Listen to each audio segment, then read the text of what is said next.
Hey Skyfarers, and welcome to Aethercast, the Kharadron Overlords podcast. I'm Lee, the Arcanite Admiral, and I'm joined today by a couple of great admirals. Those of you with your model lens properly calibrated will probably recognise Adeptus Dices, Alex Thibaudeau from previous shows. How are you, Alex? I'm doing great, thank you. Brilliant. It's been a while. Yeah, it's great to have you back. Thank you. Great to be back.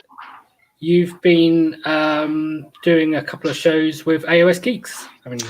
Yeah, actually I did. These are two of my friends from Quebec in Canada. So we've met a year and a half ago at a tournament, and we kind of, hooked up, and we just, planned some games. They've been coming to my events, and they started a new channel. It's a French channel because we're French speaking province, and AOS Geeks covers like battle reports, new releases, Tactica, and I've been doing a KO Tactica with them. I think it's a few weeks ago. So here I am. So now I've been busy with my French speaking dudes. Now I'm back to the English speaking ones. Okay. Multilingual then. There you go. Yeah. But yeah, so if you're watching and you speak French, then go check them out. Yeah, great channel. We have, I'm assuming he's French speaking. He says bonjour, so I mean, I think a lot of people know that, whether they speak proper French, like French fluently or not. But, yep. But yeah. And then the other guest for tonight's show is a globetrotter of the Skyports. You might know him as Beards of Glory on the Discord, Kyle Calip. Hey guys. Great to have you on, Kyle. Thank you. The show that we're doing is going to be a little bit of a series, and in some ways, Kyle is a little bit of the inspiration for it, because Kyle, you've actually played all of the Skyports at a competitive level, haven't you? All of them except Barak. No. Yes. To some degree. I'll get there someday. I might do that next time. But yeah. Next time. Today we're going to talk about Barak Zon. As I mentioned, this is a bit of a series that we're going to be doing. A show on each Skyport. We'll probably mix in some other shows in between, so that it's not going to be every show from now on is going to be on a Skyport. Maybe every other or something, but just so we can fit in some other things in case more KO players win tournaments, because that happens a lot these days. I don't know why. Speaking of tournaments, on the news side of things, the tournament that we spoke about last week on the show, the GTC, Max, who's normally on the show, is currently 2-1 with his list. He lost to Eels. Yeah, figures. It's never a fun matchup. Kryptonite. And Timo, I can't remember his surname, but it was the last list we looked at. He is currently Frio. His list was Barak Zilfin, Iron Sky Command with 2 gun haulers, and Warp Lightning Vortex, obviously. Pretty standard. Yeah, fairly standard list. But yeah, unfortunately the tournament has had a lot of dropouts because of COVID and stuff. I think originally they were meant to have 100 players. When we did the list review, they had 80 something. On the first day, they had 60 something, and now they're down to the 50s. Well, it's brutal. Yeah. Yeah, it makes sense though. It's hard to hold big things. Still 50 players, with the event. Yeah, it's a lot of people. It's a great event. Yeah, still a really probably one of the biggest events of the year, actually. Yeah, I've run an event in August. We were supposed to hold it in April, so we held it in August instead. We dropped from 64 players to 50, so we're still thrilled to have that many players show up. Considering everything, so I think 50 right now is an awesome event. To be honest. We should, be lucky that, in Canada we can't, actually in Quebec, we can't hold any events for now, and we probably won't for the next few months. So, I think a 50-player event, I think it's still great, all things considered. Yeah, I mean, it's better than we're doing it in the UK at the moment, events-wise. So, yeah, it doesn't look like we're going to be having any for a while. So, yeah, we're going to talk about Barak Zon tonight. Before we jump into looking at the allegiance abilities for the Skywarden things, why don't you guys tell me, because you both played Barak Zon. Alex, you used to play Zilfin and you've moved to Zon, and Carl, you've tried most Skyports, as we said. So, what drew you both to Barak Zon? So for me, it was everybody was saying Barak Zon was bad, so I was like, you know what? I think Skywardens are really good, and then I'm one of the people who really pushes that the Admiral is really, really good. So I was like, okay, well, let's take the worst Skyport and play it competitively and see what happens. And so the first time, there was about like 18 people in that tournament, and then I won all 3 of my games and topped it. So it's definitely doable. Awesome. So yeah, I was just pushing what you could do with the Skywardens and pushing what you could do with an Admiral. At the second time I played them, though, it didn't go as well, mostly because I realized the first time I did it, I relied a lot on the old Aether Gold mechanic where they had more triumphs, and I used the CP farm a lot. The new one, you get kind of... I ran into the problem with Coalesce Seraphon, and Skywardens doing D3 damage against everything that reduces to 1. It's just really, really hard to kill 30 Saurus Knights when everything you have to do is ×2, right? Yeah, it's brutal. Oh yeah, definitely. So I'm, as you said, Lee, I'm a long time Zilfin player. Was with the first book. I always said that, movement wins the game, and I think Zilfin does it better. I think with the new book, with the new rules, especially now that the FAQ came out, confirming how the footnote works, I think this is pretty much the go-to Skyport competitively. And to be honest, I grew a bit tired of it because I like to play things that are a bit outside the box. And now that pretty much every list is Zilfin, Vortex, Iron Sky Command. I didn't even play Iron Sky Command. I played Escort Wing, still do. But there's something to be said about trying to win, with a hand behind your back or something like that. Yeah. So I like to challenge myself, just like I did. I think it was a year ago when we did a show about CCBB that I won with the old book. That was a challenge for me. And Barak Zon really, looks good. I love the Skywardens. I think they're probably my favorite unit in the book as far as model is concerned. And I just find it a bit sad that they're not as good as the riggers. But, I tried to build a list that will take advantage of those and put them on the table, actually. So far, I haven't been able to play a lot of games, maybe 4 or 5 with Barak Zon, but every single game has been a blast. I have won all of my games so far with Barak Zon. Some have been really close, but they're fun to play. There are different tricks that you can pull off, and I don't regret it. I think that since I'm not doing that many big events anymore because there aren't many in Canada to start with, and I'm hosting the biggest one, so I'm not playing in it. I think I'm going to focus for local games, for local gaming store games on my Zon list, and if ever I'm playing in a big event, I'll pull my Zilfin list. My Zilfin, Vortex, every shenanigans known. But yeah, I think I'm going to be playing Zon for a while. Cool. Sorry, were you going to say something, Carl? Oh yeah, I was going to say I definitely agree that as a player, if you want to get better with the army, you should stay away from Zilfin, because if you fall into playing Zilfin every time, inevitably when that gets nerfed, you're going to sit there and go, okay, I don't know how to play this army, right? So I think for the people who are exploring the different options, it's definitely going to help make you a better KO player. Oh yeah. Oh, I totally agree. I think you're gonna enjoy the army more. I think you're gonna learn to, not only shoot everything that moves, but focus in all phases of the game. So I think that's where Zon shines, to be honest. 100%. Yep.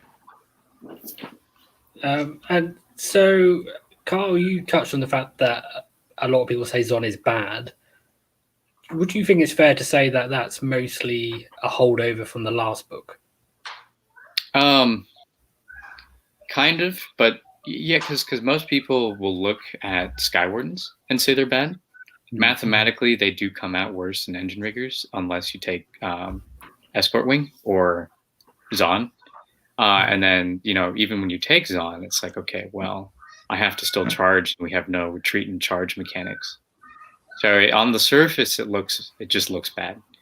And then when you compare it to Zilfin or Marnar, which are just objectively almost better, then yeah, a lot of people I talk to on Reddit or in Discord will be like, Zon looks cool, but it's not going to play competitively. I'm like, okay, well then let's play it competitively and see what happens. Let's do it. Yeah. So that's what my thoughts on it are. Yeah, I agree, Kyle. Oh, sorry. Go ahead. I was going to say, yeah, I think a lot of it is people prejudice against it because of the old book, and it's not obviously good now, but doesn't mean it's just because it's not obvious doesn't mean it's not good. I mean, to be honest, as a whole, I think that KO are a top tier, like S tier, whatever you want to call it, with Seraphon and probably Zinch. So, even if you play less competitive Skyport, it's still a competitive army. Definitely. So even if you play Zon or if you play Nar or if you play Thring or even Urbaz or Mornar, because I think Zilfin is a cut above everyone else. But even if you play, lesser known or lesser played Skyports, it's still, you still have the same War Scrolls. You still have good units. You still have good rules. And I think Zon really focuses on an aspect which is different than the other Skyports. And, Wardens and Zon and Escort Wing are actually not bad. They're actually pretty good. So if you change your way of playing to the strength of the Skyport, you'd be surprised, to be honest. Yeah.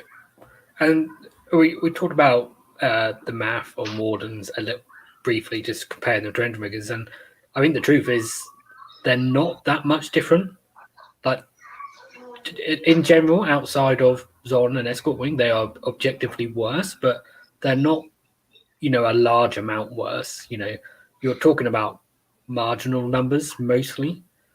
The big caveat is about pistol range, probably. There you go. Because it doesn't matter how much damage you do if you can't actually put that damage on the table.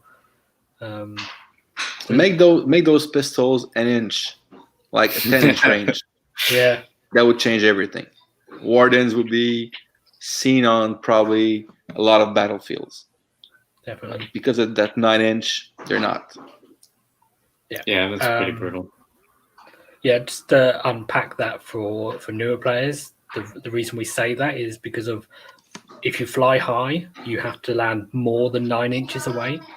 So obviously with your 9-inch range, then you just, you can't shoot anything because you have to be more than 9 inches away. Guy P in the chat says he's new to KO and he's picked up 2,000 points. And he's asking, would we say Barak Zon is beginner friendly?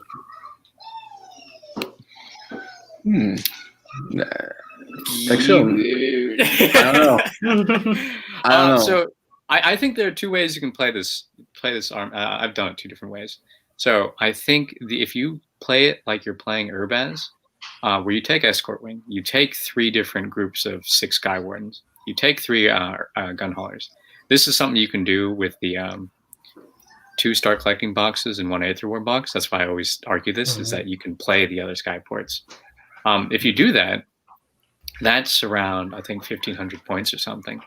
And you can just drop them 3 different places and then go out from there. And I think you can probably still win some games and have fun just charging things. The downside is that you have to make 8-inch charges, have to make 9-inch charges, which is, without cogs, if you're doing something special, is not typically going to happen. But I still think you can make those charges and have fun casually.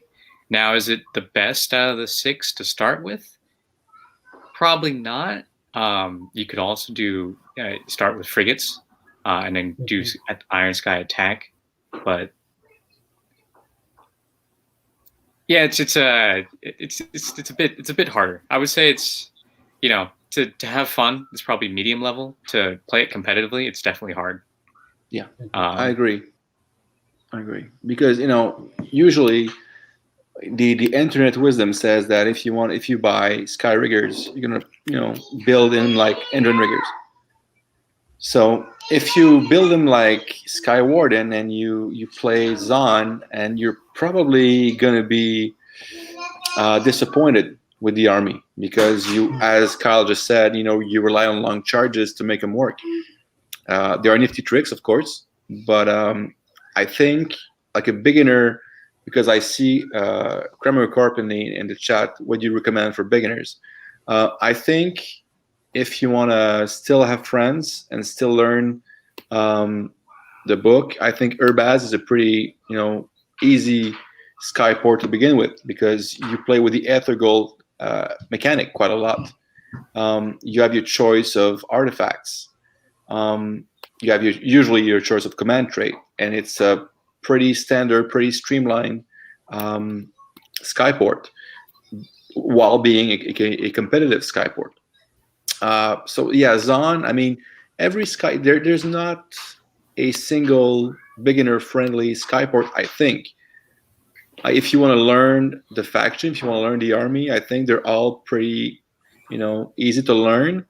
But if you want to, you know, begin competitively, I think you should go more like Urbaz, Zilfin, obviously.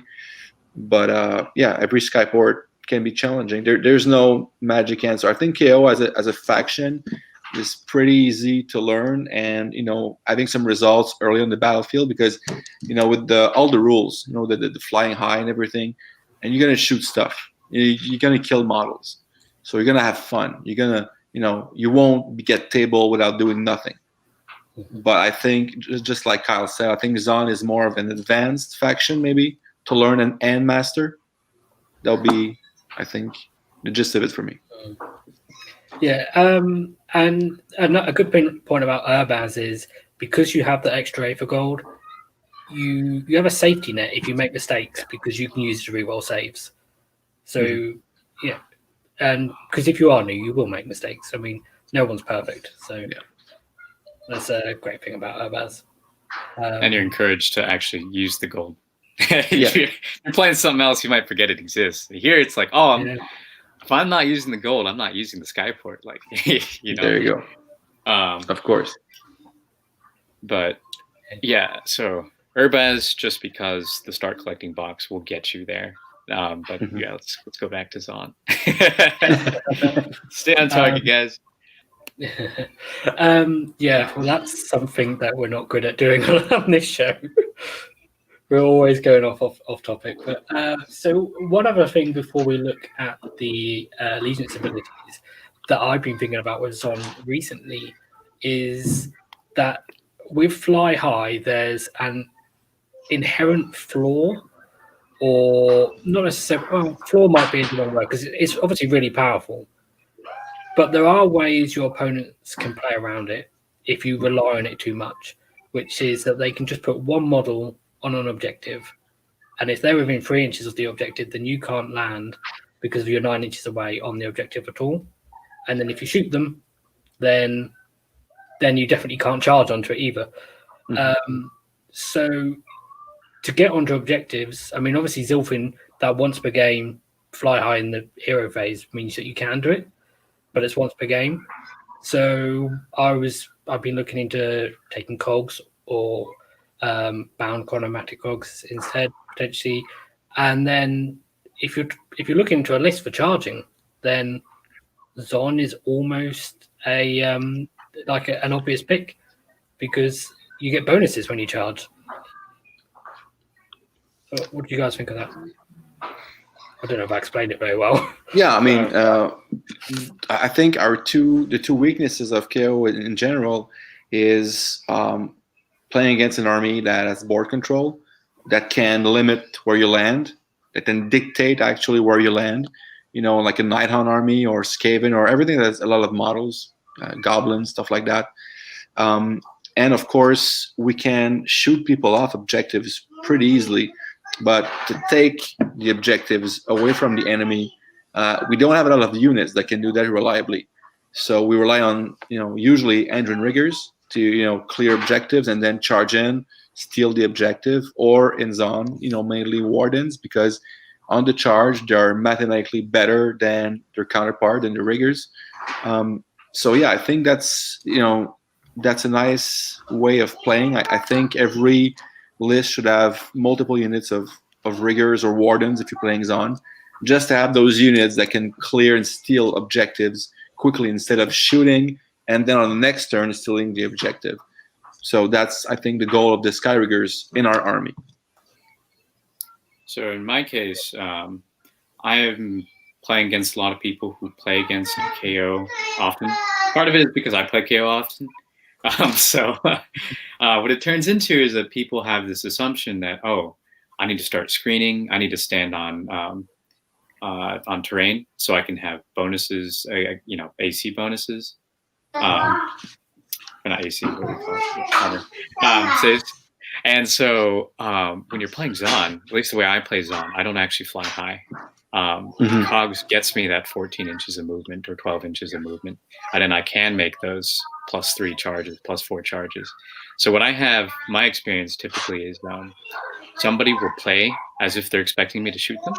And so they might move their army in a way that screens, dropping or shooting. And then they might make themselves vulnerable for charging. So I had one time where I was playing against a Seraphon Croak summoning list, salamanders before they got nerfed. And Croak moved a little bit further ahead than he should have. It was a great place for blocking shooting because of his 2-up rerollable save. But what it had done is that allowed my battling ram, Ironclad, to come in.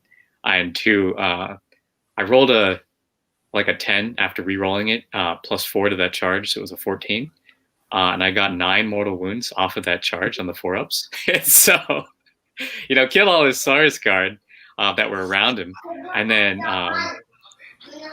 in the following phase, you pop the Aether Gold on the Engine Master to reroll hits, and you just crit fish, get those 9 mortal wounds off, and you kill Croak. So the cool thing, the TLDR here is that the cool thing about Zon is that you play it against people who think they know KO. Yeah. And then you're just like, hey, I do things in the combat phase, and you can cycle charge, right? Like it's because you just pick the Ironclad up, make another 9-inch charge, but +4, or just after you killed something in melee, because you probably did, move over there and crash into something else. Yeah, more on that when we get to the list. Yeah. We'll move on to the allegiance abilities, but before we do, Ecomst in the chat says that the Endron Master with dirigible suit looks good in Zon. Would you consider taking 2 of them? Well, I've considered it.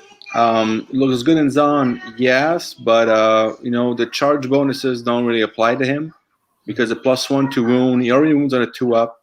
So unless you're attacking something that has a negative modifier to wound rolls, doesn't do much. To be honest, with the extra points, I prefer going in another direction. I think 1 is mandatory because the command trait and the artifact are really great on a dirigible Endron Master, but I wouldn't go to 2, to be honest. But that's my opinion. The only reason why I would say to take 2 or 3, just to be really cute, is that you would have 3 gun haulers. You'd have 3 of these dirigibles, and you have 6 of the and so you go all into this. Now is that something you're gonna do competitive? No. But you can give them it can be really cute. And then if you're healing 3 on those gun haulers every turn. If you can make those charges, and then you make sure that you're only taking wounds on the gun haulers instead, it can be done. I don't recommend it, but it can be done.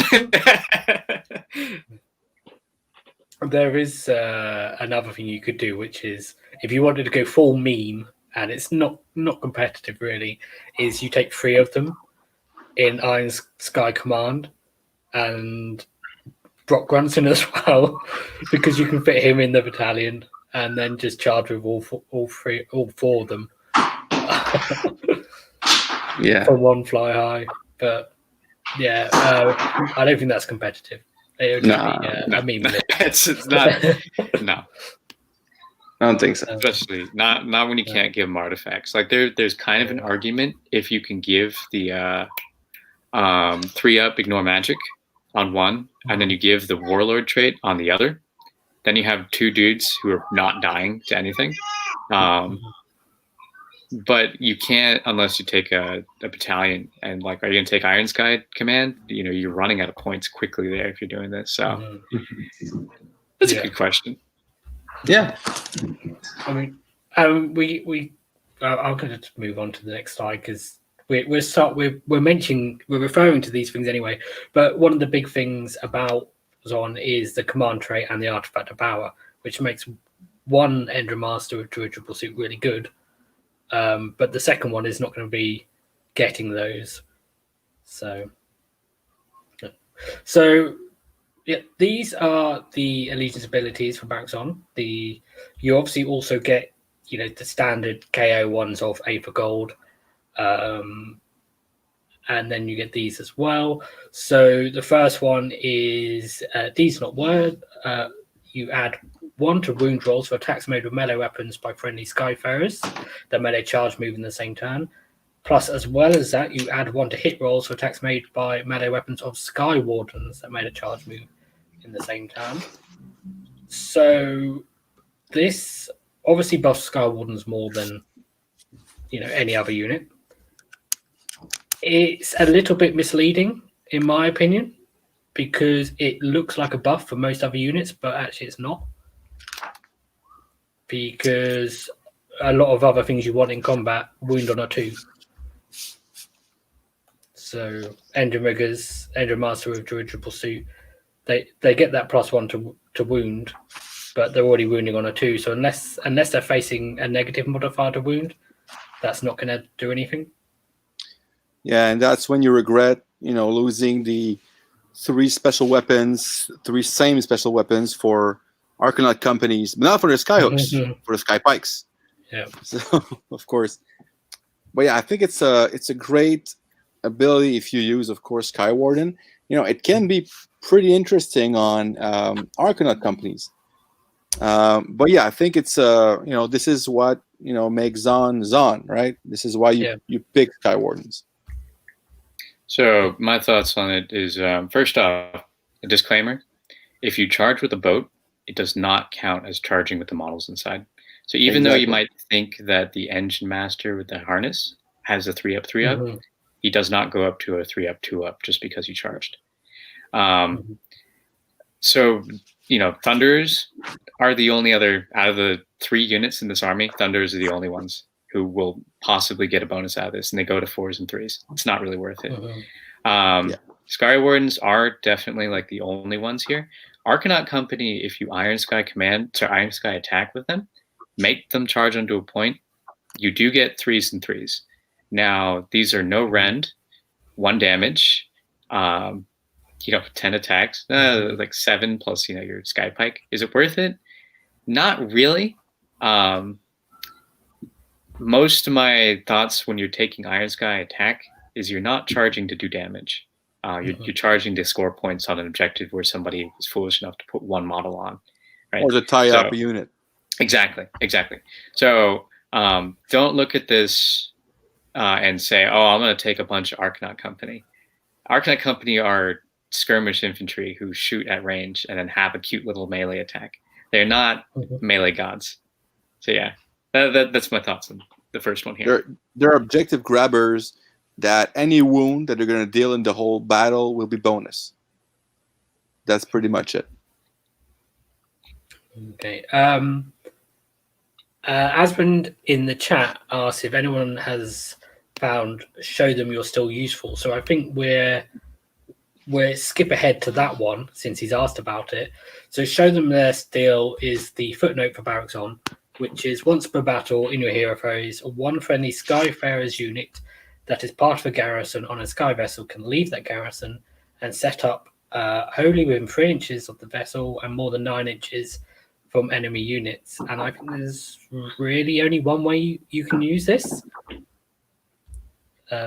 which is basically to get a hero out of the boat in the hero phase, such as a chemist, and then they can put their buff on a unit. I can't think that's the way else. I use it.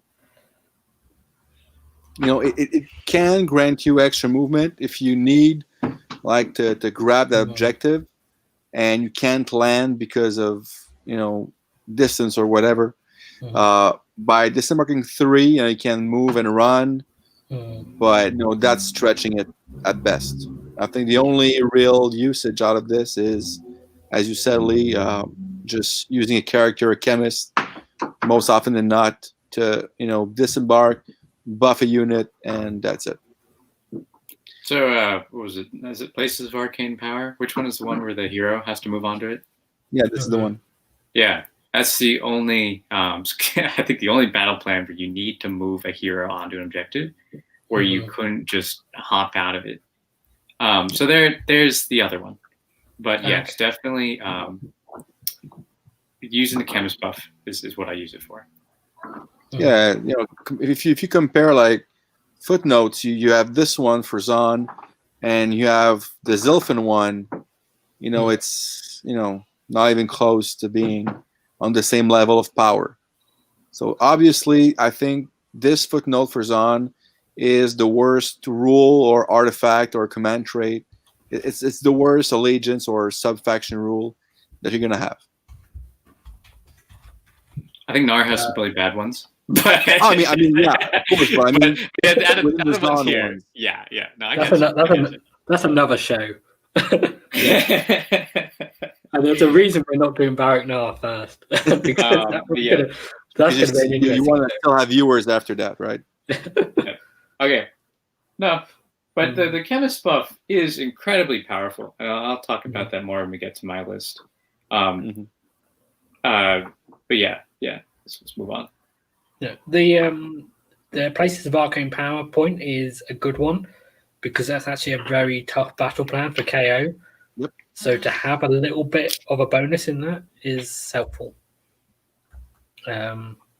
You brought up movement, Alex, but I don't think it actually works out that it helps you in any way in terms of, because when you get out using this footnote, it's wholly within 3. And then so you can move afterwards.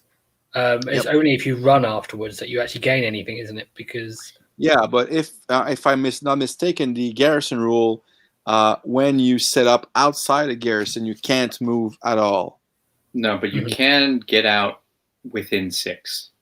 Yeah. Yes. So you basically you gain an inch, but then you can run. So you potentially gain 7 inches, which is, as I said, it might happen once. Like, this rule will gonna get you an objective, but it's a stretch, to say the least.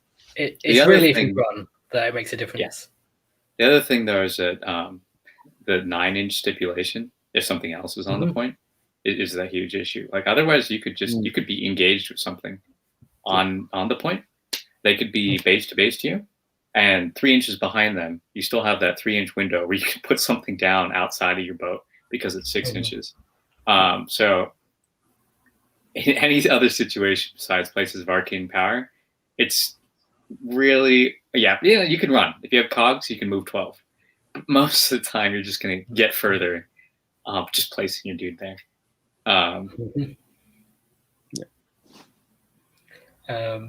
Okay, so let's look at some of the other abilities. The article is Honor is Everything. You can reroll hit rolls of 1 for attacks made by Barak Zon heroes that target a hero or monster. I mean, that's helpful. It's I think this amazing. is huge, personally, because it's basically volley fire and all-out attack on all of your heroes. I didn't realize at first that this was in the shooting phase as well. You can punk some dudes from Chemist on a away. monster is pretty good. Yeah, chemist on a monster is huge, and then the freaking dirigible suit. If you're shooting a hero from 18 inches, you're rerolling the ones for free. I mean, you can't like. It's actually pretty good because I usually run with quite a few heroes. Yeah, I agree. It's a nice rule. And then we also have the amendment, which is leave no Dwarden behind, which is add 2 to the bravery characteristic or friendly Skyfarers if they're wholly within 12 of a Sky vessel. I like the rule. Yeah, I like it a lot. I mean, I usually run at least 3 ships in all of my lists. So obviously this is pretty good. And, since, KO armies usually don't have, big units. I saw Kyle's list with 12 Skywardens, which might be the exception. But I usually run units of 6. So having that +2 bravery to the Sky Riggers, it's basically the equivalent of immune to battle shock if they're near a ship, because once you lose 4 or 5, then you won't mind most of the time losing the other one because of battle shock. So to me, when I looked at my list and I debated between Iron Sky Command and Escort Wing, like this rule really gives me, not of course the awesome rule of the Sky Command, but it's a start. And since I run small units, I don't usually need the Iron Sky Command rule. So instead I went with Escort Wing and with Zon, I can have that battle shock immunity, sort of. So to me, that's really helpful, actually. Yeah, the other thing, because if you're running 6 groups of 6, if you lose 2 guys, then you're in danger of losing bravery, right? Like, because if bravery is 7, you lose 2 guys, you can roll a 6. That happens.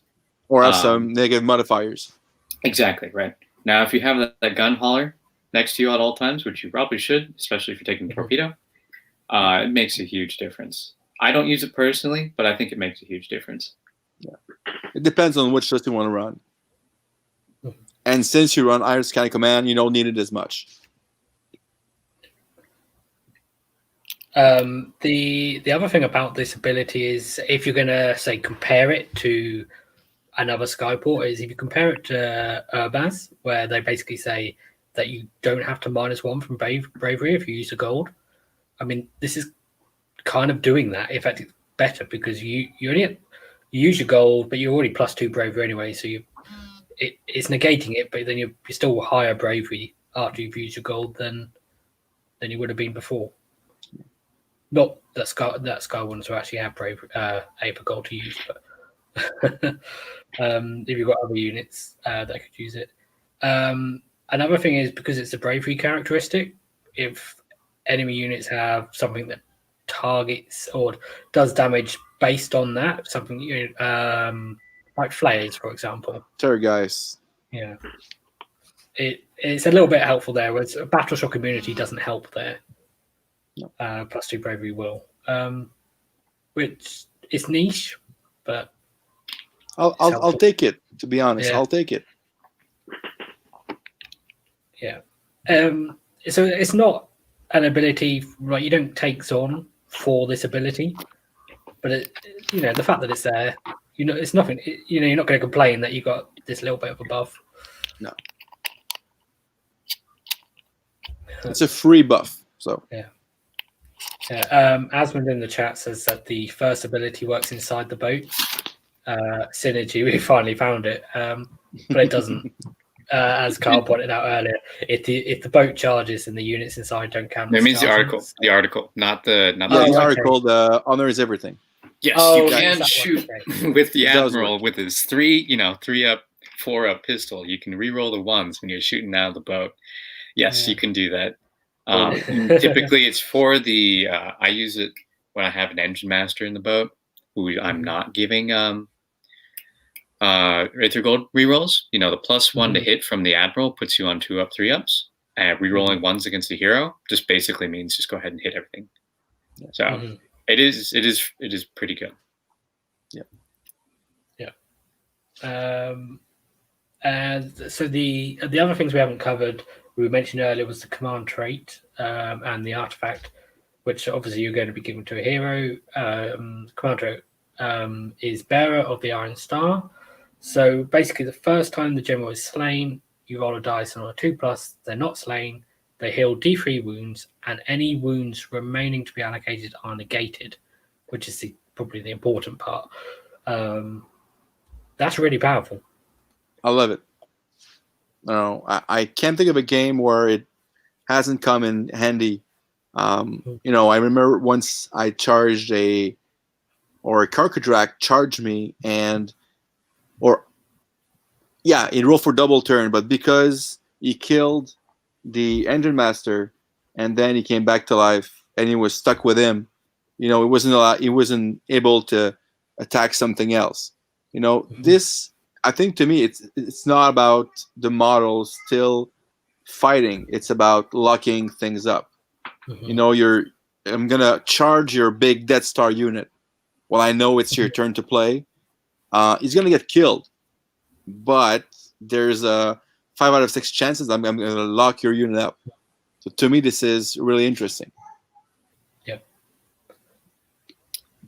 Yeah, I use it. I usually don't charge him in to things that I don't think he's going to win. But same idea. If you, I use it with the Ironclad. You have the Engine Master, 6 inches out.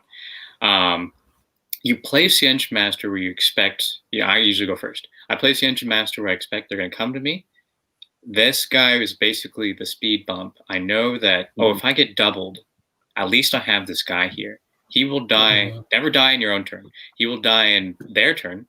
And then he will, like you said, 5 out of 6 chance to get back up. All of their wounds are, allocated already. They can't attack him anymore, so he just sits there. And then, you can spend the Aether Gold on him too to reroll the saves there, or you don't have to. You can do that in the next phase.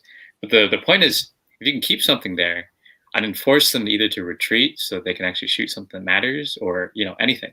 That buff, as I've been up against the super buffed up Archaon and just put the Engine Master right there and I said, you can double activate. That's cool with me. You can't touch anything else though. You have to touch this. You have to kill this guy. Oh, yeah.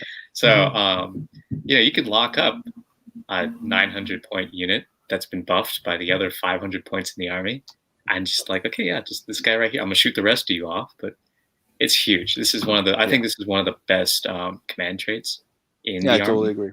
Out of all the Skyports. It's just that good. I totally agree. Yeah, I think the bet it starts off good, and it just keeps getting better as you read it, which is actually the opposite of most KO abilities, because there's normally something at the end that it's like there's word garrison here and there that prevents you stuff. But the fact that it just negates all wounds remaining to be allocated is huge, because there's a lot of maybe not a lot, but there are other armies that have similar things to this, but they don't negate all the wounds remaining to be allocated. So it's basically the first time they're slain, you roll a dice, they heal some wounds, but then you allocate all the other wounds and they die anyway. So the rest being negated is really good. It does say wounds remain to be allocated, so I assume mortal wounds. If there's any mortal wounds remain to be allocated, then they wouldn't be negated. That's a good point. No. First time I was saying before Stop moving reading them, rules, man. Stop. I think you're right. I think that's come up before, and I've said, okay, yeah, you're right. So if you get blasted by Krog, and then you still have 6 more mortal wounds to put on him, he's not getting back up. But at least he did his best. It's going to take a savvy player to like when you show them your list at the beginning of the game and you explain things, that's going to take someone pretty savvy to think, I can get around that. Totally. And unless they watch this show, and then yeah, if we've got any elf spies in here, then that could be a problem.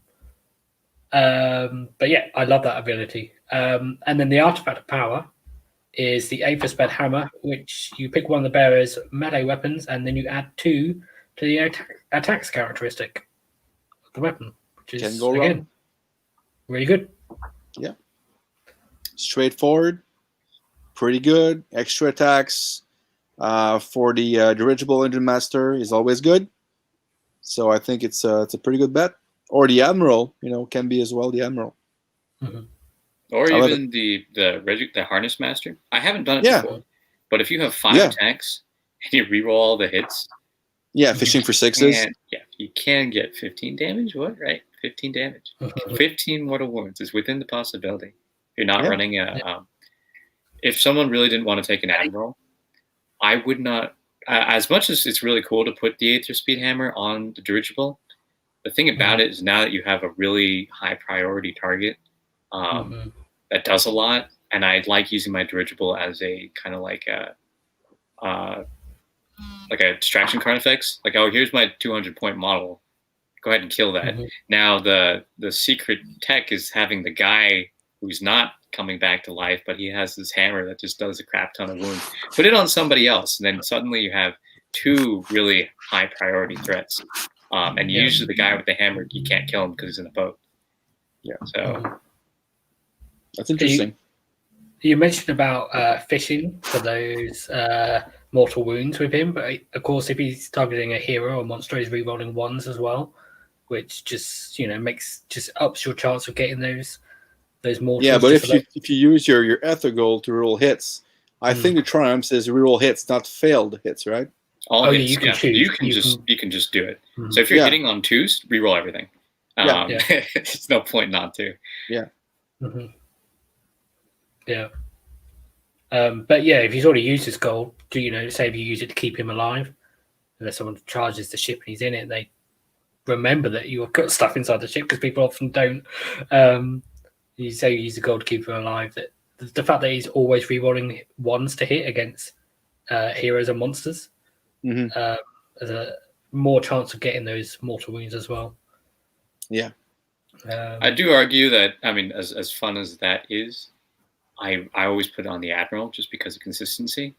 The Admiral basically has a 2-up, 2-up, reroll 1s to hit and wound, and a -2 rend for 2 damage. That's just 10 damage. Like, it's not 15, but it's 10 damage. You're almost always, you have like an 88% chance of doing those damage, and you can kill anything that has a 5-up save just by attacking it, right? Like, that's most of the things in the game. Doesn't feel like it, but that's most of the things in the game. So, on the Admiral, it's just a beef. It absolutely destroys everything it touches. It's a nice surprise as well because, most opponents you're going to face, haven't faced an Admiral ever. So it's a nice surprise to have in your back pocket.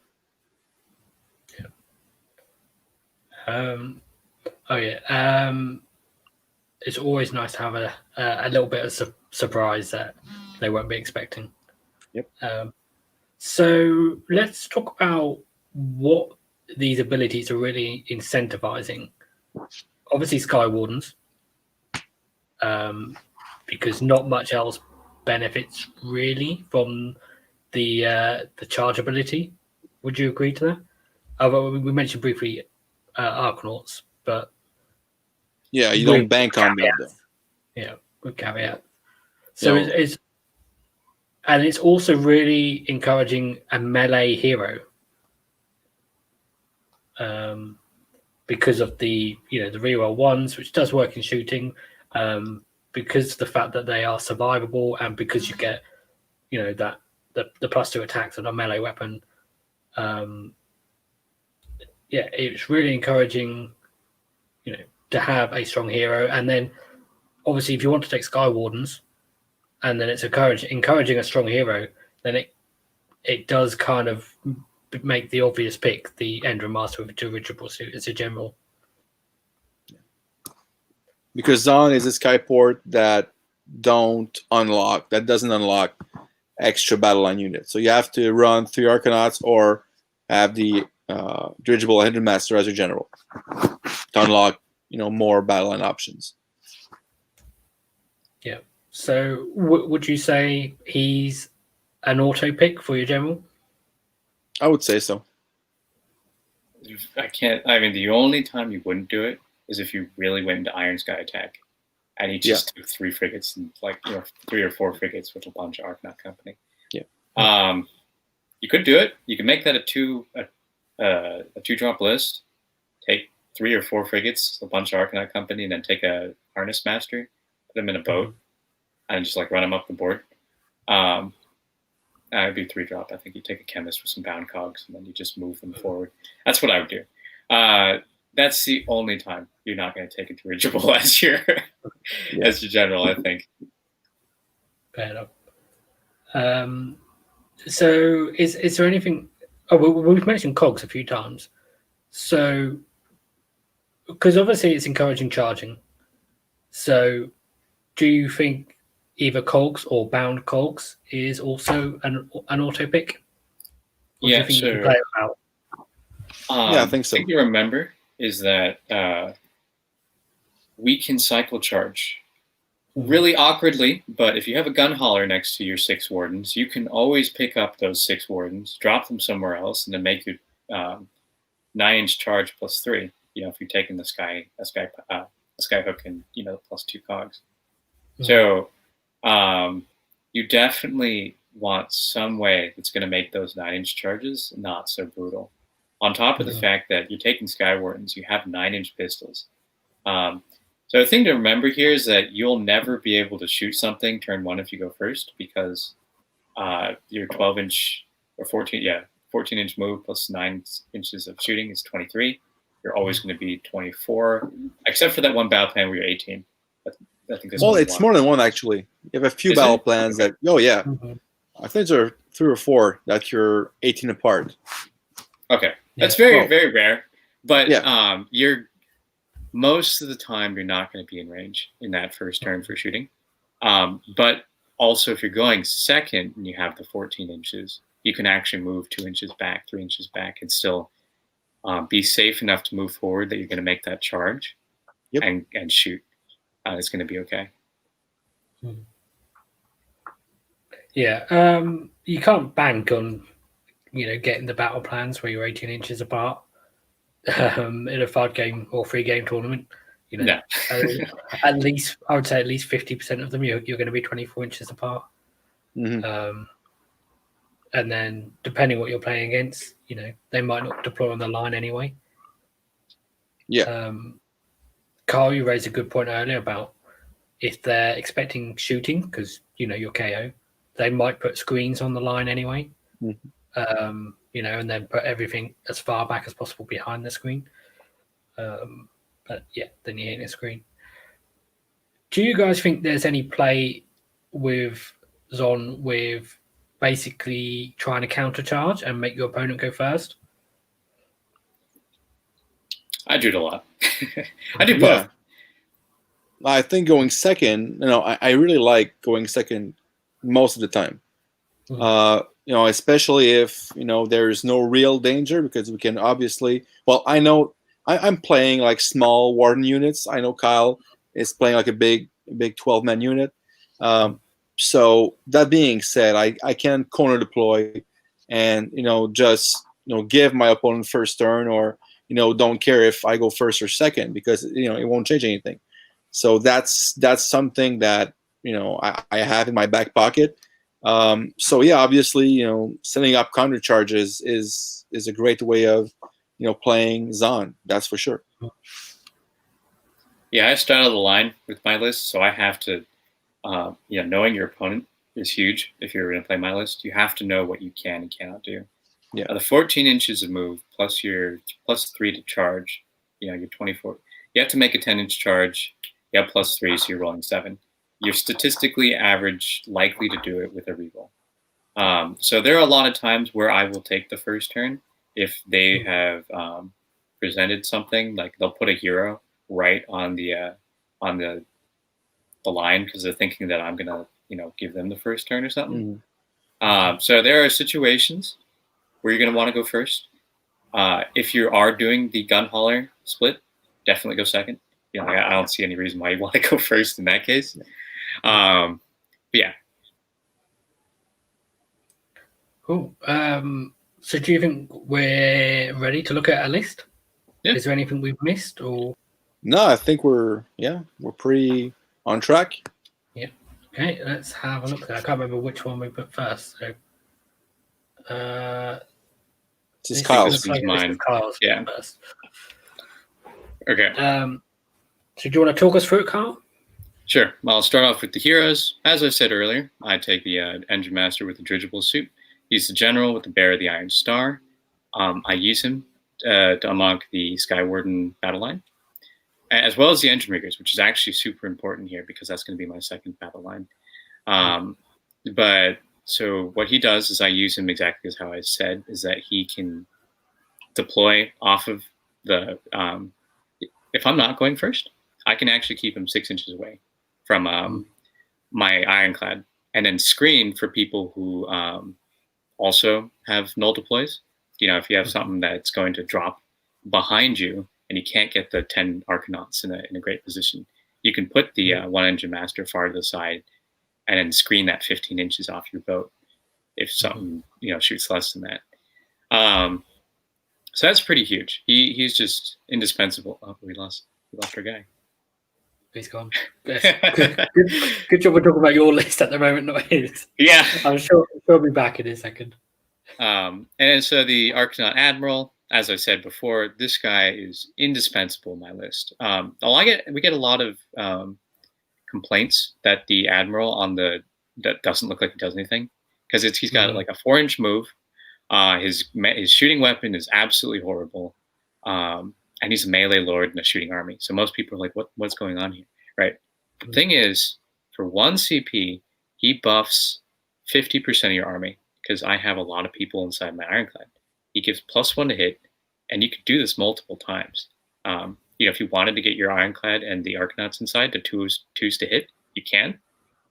And but mainly the thing here is getting the Admiral himself to 2s and 2s. And then the Engine Master inside to 2s and 3s. He can also allow the Ironclad to run and shoot, which is actually huge if I'm not going to be charging into something. I think those 2 other abilities don't really matter. Volley Fire, and then I forgot the last one. Oh, it's a charge. He's got a charge built in. Yeah, but he's just indispensable for me. The Chemist is there for the Skywardens will hit on 3s and wound on 2s after charging. The reroll 1s to wound means that they're always rerolling those wounds. So that increases like the chances you're actually going to kill something by a lot. Also in the shooting phase, you can spend 1 CP for the volley fire. So they have 3s and 3s rerolling 1s to hit and wound at -1 damage. Now these pistols, with which you have, I have 8 of these guys times 2, 16 shots, 3s and 3s -1 damage. You can kill a screen. Like you can do enough damage to your screen that you can go through and get to what you actually want to do. So the Chemist, and also when you double tap it, when I drop him outside and give the Skywardens again the reroll 1s to wound, or I give it to the dirigible. He's the second option if the Wardens are too far away. The Chemist is doing a lot here. And then the Engine Master with the harness, he's just there, like I said, for crit fishing, or 6 fishing. The other thing, though, is that with him and the Engine Master with dirigible suit and the regular riggers, I've had a lot of times my Ironclad has dropped down to 4 wounds left, and then I've healed it for 3, plus the 1 from the passive, and then 1d3, which is usually 2, so that goes up, we're at 7 now. And then 6 4-ups, which is average around 3. It's going to be, 9 wounds I got back. So I can go from 4 to 13, get my fly high again, and then move. So the amount of healing here is actually quite a bit. It can keep you on the table.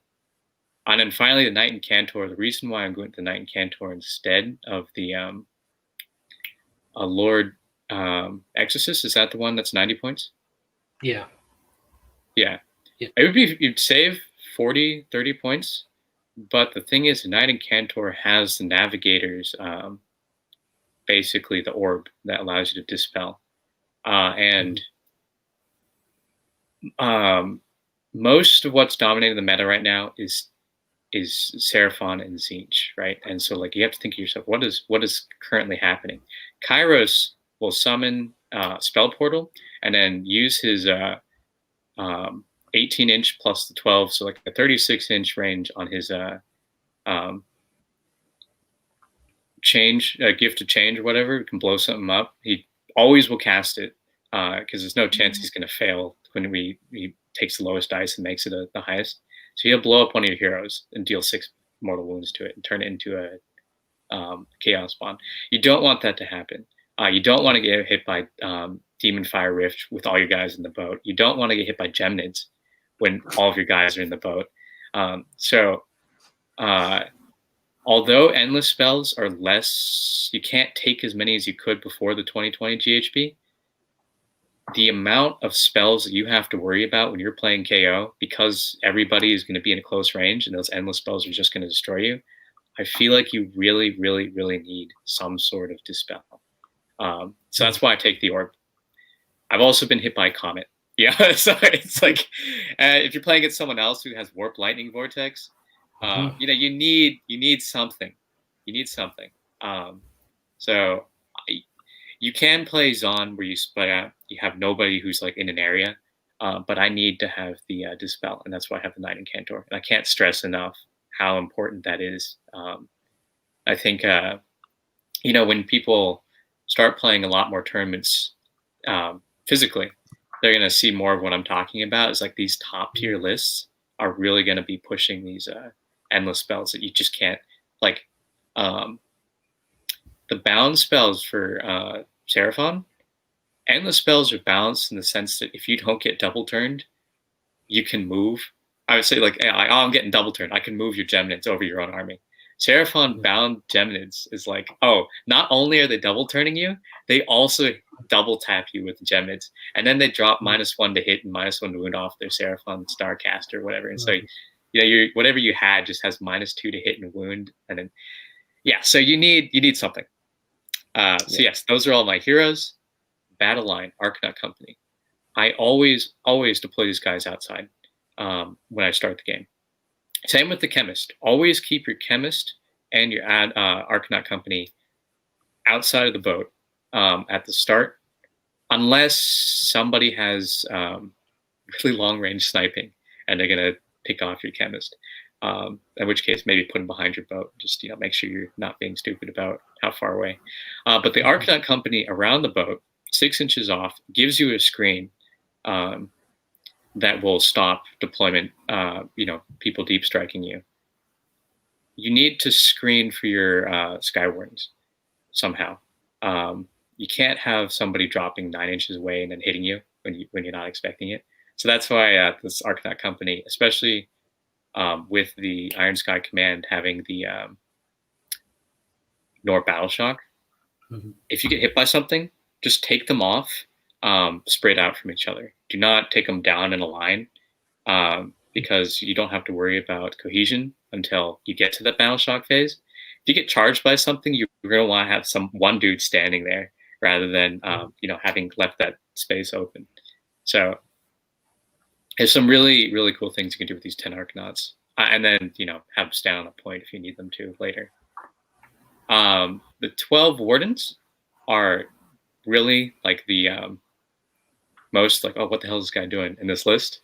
Skywardens, when you have 12 of them, gets you that Aether Gold. What does this do? Like I said earlier, in the shooting phase, I get these 16 pistol shots that are 3s and 3s, rolling 1s to hit and wound because of the buff that I just put on them. But when you get into the combat phase, you still have that reroll 1s to wound. You can pop the Aether Gold to reroll the hits. Now suddenly all 17 of these 3-up, 2-ups -1 D3 damage are going to hit, and they're going to wound. Like, you have to roll really, really badly not to get these, right? And the amount of damage here usually picks up whatever it is you just ran into. So, in the shooting phase, you shot off their screen. You shot off their something else that was important. In the charge phase, you're going to do some more damage. Because I'm against the ironclad. And then in the combat phase, I'm basically playing chess. Everything I touch just dies, right? So this is a super, I only have 93 wounds here, but I'm going to kill whatever I touched, unless I'm playing against Seraphon with their -1, the coalesced. Yeah. So that is, these Skywardens just do so much work. Now, when has this not worked is when I'm playing against Sisters of the Watch and they just kind of drop outside and they get their 30 or 60 shots and they shoot the Skywardens off. You do need to be careful about some of these things, except the fact that I only have 2 units, which is the Ironclad and the Skywardens. That's like 800 points to this army. But one of them can die and it can still be fine because I activate and I do things in every phase. The Riggers are there. I'm thinking I might swap to 2 groups of 3 instead of 1 group of 6, but they're there for scoring objectives, they're there for healing, and they're there for screening. I put them all with special weapons here because they're always going to be 24 inches away. There's no real reason to have them go in. They don't get any bonuses from the charge. There are a lot of things where I just want to pick up from far away, and then the flat 3 damage and the skyhook and grapnels can actually really like take people by surprise. I don't do drills because they only ever, you're hitting heroes on 5s. You're auto wounding on 6s, sure, but the average times that you're going to actually get the mortal wounds is on group of 2 is going to be once every 3 shooting phases. So once per game, you're going to get 3 mortal wounds. It's not worth it. So just take the flat 3 damage instead and hope they fail a -2 save. Because most heroes that you're going to shoot that are mages have 5-up saves anyway, right? So that's the argument there. And then so the Ironclad, the Great Skyhook, gives you that +2 charge. On top of the +2 charge from the Cogs gives you +4. You have the Ignite and Cantor. If you're on Gur, I think it is, you can cast Wild Shape, get another +2, so that's +6 on your Ironclad. That's also moving +4. And so suddenly this thing, Battle Ram is the modified. I think it's the only charge in the game. No, there's one thing in Fire Slayers that's modified, but it's on 6s. So this is an Ogre charge, and Ogres don't get modifies on theirs. Right. So we have like the best charge ram, I think, in the game. Maybe the giant lizard in Seraphon, the great Saurian or whatever. I think that one has a slightly better charge, but this is the best. Besides that, the best Dread Saurian has a better charge. This is the other best one in the game, and just the sheer amount of mortal wounds, and you can cycle charge it. You cannot disengage and charge, but you can fly high out after you healed yourself for all these wounds that I always do, and then charge. Why is this so important? I don't have Warp Lightning Vortex, so this is my only source of mortal wounds. And against people like OBR, who have high saves, or Seraphon with the what is it called? The Bestrodon. Thank you. You know exactly what I was talking about. You have no other choice. I mean, the other choice here is the volley guns. Of which I have 4 of. If anyone was wondering, the reason why I took that is so I can plink down.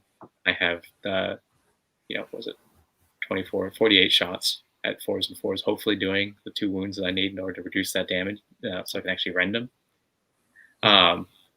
Actually, I think I did do that wrong. It's 12 times 2 is 24, not 48. Yeah, 24. But yeah, you need the mortal wounds. You need some mortal wounds in KO if you're going to be competitive. And that's it. The Ironclad just does so many. Because most of the time I'm going to get around a 12-inch charge. Rerolling it, it's going to be +4. Half of those are going to be mortal wounds. 6 wounds, total wounds. That's just a lot of damage. You're picking up, you charged into something, you killed it, and then you get the 3-inch pile in after that. Then you're hitting the thing behind it. So what I know we'll do is this is like a nutcracker sort of army. Most people, like if you're playing against Cities of Sigmar, who have a gun line that surround their heroes with a screen, you run the Ironclad into them, you break through, after you shot them, and then you pile in with the boat itself, and then you can attack with your heroes with your 1-inch weapons. So you have to be kind of smart with how you prioritize how you're using these things. But most of the time, I'm going to get in range with my Admiral, with my Engine Master, into something I really needed to kill. And I'm going to have 5 attacks that do 10 damage on top of the Engine Master who I'm re-rolling those hits on, probably. If I don't need the saves, I'm going to re-roll the hits on the Engine Master. So the last thing here, Iron Sky Command. I take this because I have to reduce drops. But the other thing here is that, like we said earlier, Skywardens have really crappy bravery, especially if you spend the Aether Gold. They drop down to bravery 6. That's huge. That's really bad. 18 inches of Battle Shock immune means you can be so far away from your Ironclad. You can actually sit on 2 different sides of the board, hit 2 different targets, and still have the Battle Shock immune. That has become. I used to really talk bad about Iron Sky Command, especially because I had an Admiral. It's like, well, I have 12 inches, of Battle Shock immune anyway. This is huge. Battle Shock immune on a unit like this, you need it. And then Cogs, because I need to move, right? And so some closing thoughts on this. I had something I wanted to say. It's very you have to know what you're doing. This is definitely like one of the 2 hardest lists that I've come up with to play, because you need to know what your opponent can do. You need to know what you need to kill, but you're going to do something in every single phase. And then so actually, last thing here is Aether Gold. What are we spending Aether Gold on? Arcanaut Company, always save your Aether Gold for when you need to reroll saves. I've never had a situation where you didn't do anything else. The Ironclad, almost always save it for when you need to reroll saves. The Engine Master with Dirigible Suit, I usually use it after he dies the first time, because the first time he dies, usually he's getting overkilled. Something's doing a crap ton of damage to him. So he just dies. The second time he comes back, somebody's like kind of not wanting to overkill it because he only has 1 to 3 wounds left. You re-roll the saves. You still have that 3-up save. You could keep him there for another turn. That can be huge. Admiral, what is he spending his gold on? Saves, kind of. Unfortunately, I used to use it where the Admiral would spend his to get a CP. The CP is huge because I only have 2 CP. I can't figure out any reason how to use it anymore. Chemist, you can use it for shooting. Reroll the hits. Don't reroll wounds, because hits is always mathematically more important. Engine Master, reroll hits. Knight and Cantor doesn't get gold. But yeah, so don't forget your gold. Always spend the gold on the Skywardens to spike on the attacks in the hits in the combat phase. If you really need to kill something. But yeah, that's my army. Hopefully I didn't spend too long talking about that. I lose anybody there? Yeah, I went to talk a lot about that. That's really good. Yes, I think you pretty much. Somebody in the comments. Sorry, overthink. Yeah, somebody in the comments said, "Why I have to. You cannot spin Cogs without the Knight and Cantor." She's got a 3-up save. You can have her sit in something. Like I've taken over Seraphon. What do you call it? It's their pyramid. Their pyramid, right? Sat in their pyramid. Put the Knight and Cantor in there. It's got a 2-up save. Spinning the Cogs from in there, or rewinding it to reroll saves. She can sit there a long time, if people are bashing on her, it's like, I'll make my 2-up saves, and then when she's down to 1 wound, you explode the vials. This is just such a good unit. But yeah, sorry. Yes, that was my list. Yeah, and looking at the chat, Jordan asked if cogs stay on the board long after you cast them. Do you find that you have to use the encounter much to recast them? Like, because I have someone else. never ever had to recast it. I've never, because like, who's going to dispel it? Okay, let's think It's about it. too far away. There's that. But then the other thing, cogs boosts them, right? Mhm. Everybody wants to chase after KO. Why wouldn't you want those +2 movement, right? So the only time that they would dispel it is if I was only using it to reroll saves. That is in a very niche situation, and most of the time they get so much. It's not really going to happen. Yes, I can recast it, but it's not really going to happen. We take the spell in the bottle because I rely on this casting 100%. Like I need it to get this army to work. The only thing I would question, well, you know, it's first of all, I love the list, really love it. I mean, it's thematic.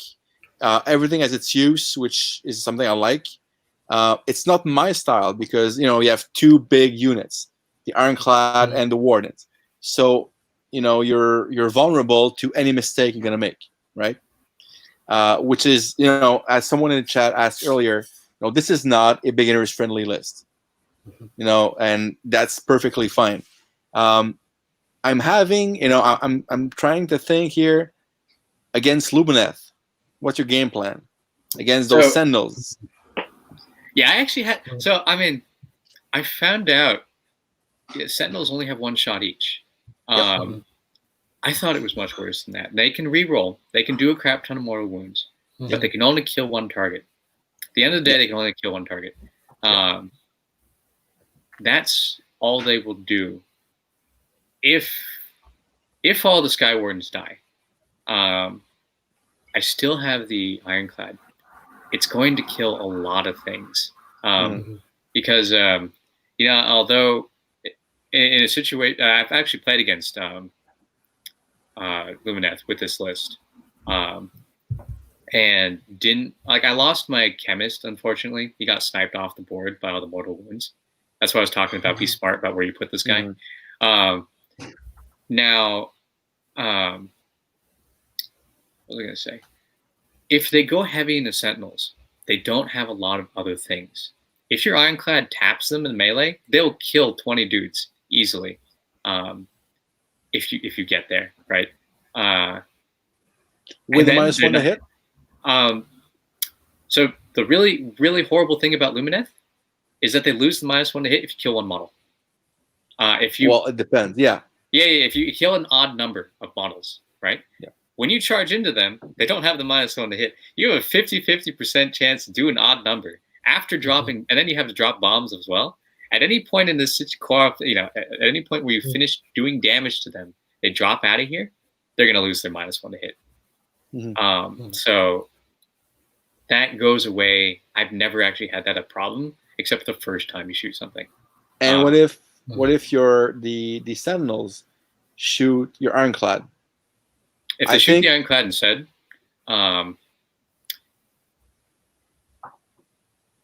if they killed the Ironclad, which can happen. If it's somebody, I haven't had this happen where I had enough. No one's actually played 40 or 60 of these Sentinels yet for me to kind of question myself. The Skywardens can still kind of carry it. You really do need to do enough damage with them, get through. If they're doing this though, that means they probably went first, which means I have a chance to double turn them. And Skywardens, 12 Skywardens attack twice. If you double turn somebody, you activate in 4 phases, 5 phases, 4 phases. That can do it. So yes, it is. The hardest thing actually I run into here is actually fighting Hearthguard Berserkers, right? It's because I don't have enough shooting to snipe off the heroes. The mortal wounds don't matter, and I will lose in combat. So there's some enemies where this is going to struggle a lot. If someone just outright does better than you in all facets, you have to be smart about where you go, what you do. But yeah, that's been my experience with it. Any other questions? Well, yeah, and to be honest, you mentioned it, but I would split those riggers. To be honest, Yeah. Two squads of 3. I would split, but otherwise, I really love the list. I think it's probably a blast to play. It's really different from your standard, Zilfin Vortex list that you're expected to see when you play KO. Mm-hmm. So kudos, man. That's a great job. That's a great list. Mm-hmm. Thank you. Yeah. And 20 points under means you get a triumph. Yeah, you get a chance. Actually huge. Actually huge. Yeah. Cannot be just understated. Mm-hmm. 3 gold. What you mentioned about Lumineth, I think one of the things about if you're playing against Sentinels is really look at their deployment zone, because I mean if you're 24 inches apart, obviously you can backboard stuff, but they're 36-inch range, but they can only put so many models on their line, and so if they're running like 40 of them, they can't put necessarily 40 of them on the line in range of your ironclad potentially, and then there could be terrain. So look at where the terrain is in their side of the board and see if you can use that to your advantage, so you can put your ship or your Skywarden somewhere where they can't necessarily deploy to actually get as many models to target. Like, you won't stop them targeting stuff, like they'll be able to hit stuff, but you can stop them getting 40 models hitting and only getting, I don't know, 15 maybe, and then you're cutting down on the damage. And then you mentioned that you've got some healing in there. You've got I can't remember what the math was, but potentially quite a bit there. The average is around 7 to 9 if you're standing there. And that, if someone wasted their whole turn shooting your ironclad, you heal back 9, can be devastating. Just like, okay, well, you didn't have a turn, now I can double turn you.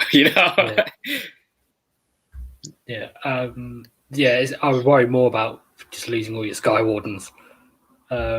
That's me too. But if they shoot all the Skywardens, you still have the ironclad. The ironclad doesn't lose damage as it takes damage, right? That's why it's such a good model. Yeah. One thing I like about the list is you got 5 heroes there. Other than the chemist, really, they're relatively survivable. Because the Endrin Master on foot is going to be inside the boat, so he's got +1 and +1 save, -1 to hit. You mentioned about the survivability of the Encanter, and when we talked about the Allegiance abilities, the Endrin Master with dirigible suit has got that 2+ coming back to life thing. And then the Admiral will be in the boat as well with a 2+ save. Yep. And I mean, if you give the Admiral the reroll once to save command ability, then he survives a lot. It can be very frustrating for your opponent. So, also he passes off wounds onto those Arcanines on a 5-up. I actually don't get sniped by Croak in this list because I usually live with enough wounds. Just pass off 1, you'll make it, right? It's huge. It's actually a lot more survivable than it looks, which is kind of funny. It's a very few amount of wounds, but they have high saves. Yeah, but as Alex said, it's the issue with the list is it's basically 2 units, isn't it? It's 2 units. It's 2 units.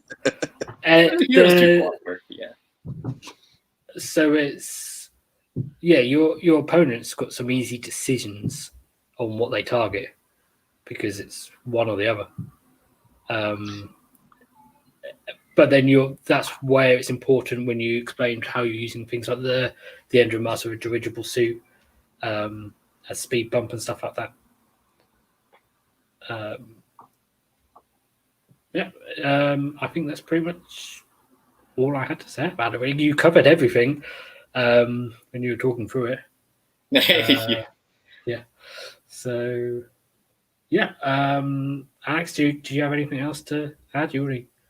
No, I mean, I think, as I said, I like the list. I applaud the effort. Mhm. It's just like every list that has like one or two big units. You're still vulnerable to pretty much the same things, like Bellicor, for example, or 100%. I think like Lumineth, I think can be a problem.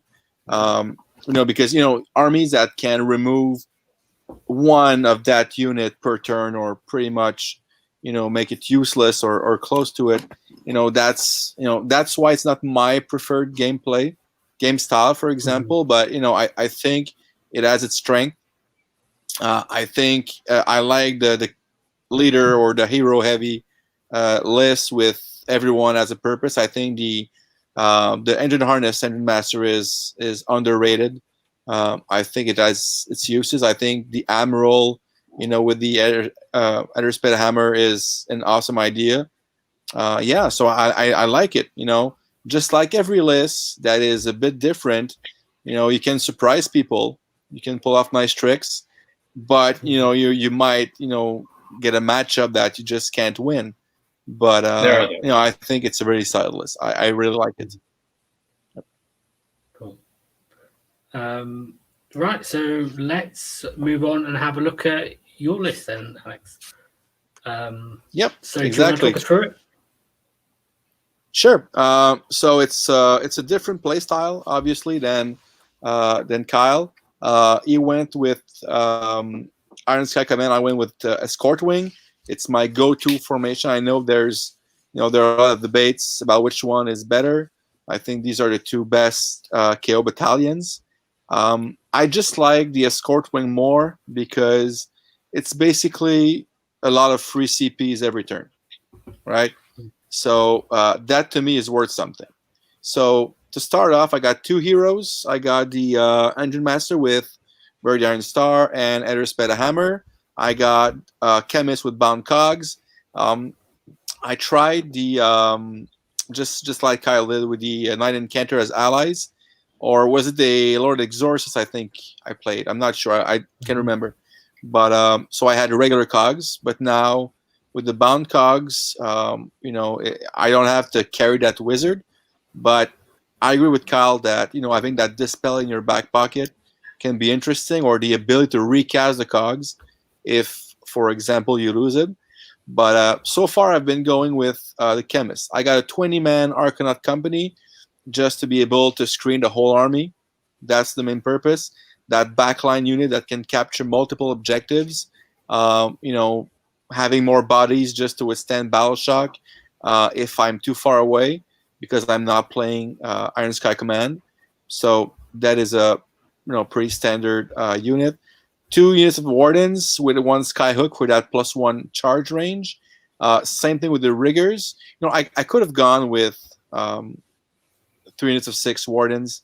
It would be one less drop. That's still doable, but to be honest, I don't have like 15 Pike Wardens to carry around, so I'm using Riggers, which I think are still pretty good, because I'm gonna run them with the frigate so they can repair it if needed. So these are my 3 main attack units. I have a squad of Thunderers. I love Thunderers. I think it's 20 wounds in a garrison. They're harder to hit. They have a 3+ save. They can disembark. They can claim an objective. So it's like it's an extra thing to have. Plus with the Escort Wing, they're more reliable. I put 2 deck sweepers in there, and I know, Lee, you asked me that question this week. So why do I put deck sweepers? Well, it's something I'm trying, to be honest, because on average, if they get to fire, they're more, they do more damage than 2 extra carbines, 2 extra rifles. But the thing is, I have to be within 12 inches. But in that list, I still want to be close to my opponent. So those 2 deck sweepers, give me more shots, and on average they're going to be they're going to do more damage. So I'm trying them out. Plus, who doesn't like a mini organ gun on their Thunderers, right? So it's a great model. I like it. I got 2 gun haulers with Sky Cannon, one with the Spar Torpedo, one with the collapsible compartments to carry the Ether Chemist if needed. And I do have the frigate with the sky cannon, and that's not it. It doesn't have any. Ignore Yeah. that. If only I the was going to frigate say could have that. I that was like, power ram. man, this guy's playing the If legal only- list. What's happening here? No. Lee is trying to make me look weak, but it doesn't work, right? So no, if I could have that deal breaker battle ram on the frigate, I would take it in a heartbeat. Instead of all those crappy ones you have. So that's pretty much it. I do run the Escort Wing and the Bound Cogs. So my thinking is, since I'm more into multiple small units, I'm more into battlefield control. If I lose a unit, I do have backups. I like to see this list ran into 2 battle groups. So first battle group usually is the Engine Master, the frigate, so the Thunderers who are embarked in it, and the Riggers. So these guys can all shoot once they get down from flying high. Plus, I have that hero to reroll the charges if needed. So with the Cogs and the Skyhooks, so all my 3 units are looking at a +3 inch to the charge. So that's a charge of 6 usually. And the other battle group is the 2 gun haulers, pulling the Skywardens, with usually the chemist after dropping the bound cogs and buffing a unit, usually the riggers, for the rolling ones to wound, and that's pretty much it. So I get a bunch of 7 or 6 inch charges, so which is pretty cool. But I'm not. Everything can move pretty much at will where I want them, but I'm not forced necessarily to always use the fly high, because with the cogs, 14-inch move plus 2 on the charge. So if I let my opponent go first, then I can ambush him. I can. He's going to spread around to block the landing zones. Well, I have enough movement to counter that and to charge where I want to. So it's a versatile list. I like it. To be honest, I tried it 2 or 3 times. I haven't played much in the last few months for obvious reasons, plus work, plus family, plus life. So, but the games I play with this list, I think it's solid. The Arcanauts can be surprisingly interesting. I don't have to put like 3-man units of riggers or warden in the back to stand objectives, and 20 Arcanauts can be, with the Ether Gold, can be hard to shift. A 4-up reroll is not that bad of a save. Even if I lose a few, I have enough bodies to survive battle shock. Or if I have a ship nearby, I can buff him up even more. If they're near an objective, they can reroll battle shock. So every unit again has a purpose. I like to have those little small attack squads of 6 balloon boys plus a gun hauler or frigate. Obviously, the ironclad, just like Kyle kitted out. I mean, it can be a lot of fun just to ramming people with the ironclad, shooting stuff. I think it's lots of fun. But if you followed the channel before, since a new book, I'm more of a frigate guy instead of an ironclad guy. I used to run ships when they were not cool to run with the previous book, but I'm more of a frigate guy with the new book, because I don't like to invest big chunk of points into units just because of Bellacore, because of units. Kyle mentioned the Earthguard Berserkers. That's another tough nut to crack. So I prefer to feed those units.